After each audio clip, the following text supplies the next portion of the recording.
دم کٹے جانور کی قربانی کا کیا حکم فقہا نے نقل کیا ہے؟ چنانچہ اگر دم کا اکثر حصہ کٹا ہو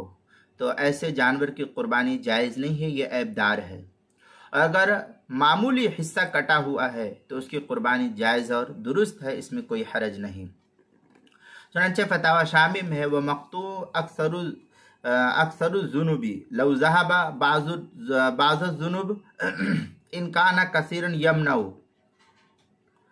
اس طریقے کی عبارت جو ہے فتاوی شامی جو زکریا بک ڈیپو دیوبند کا ہندی نسخہ ہے اس کی 9ویں جلد صفحہ 468 پر اس کو نقل کیا ہے، اور کراچی کا جو چھپا ہوا نسخہ ہے فتاوی شامی کا اس کی 6 جلد صفحہ 323، فتاوی ہندیہ 5ویں جلد اس کی صفحہ 297، البحر الرائق جو زکریا بک ڈیپو دیوبند کا ہندی نسخہ ہے اس کی 9ویں جلد صفحہ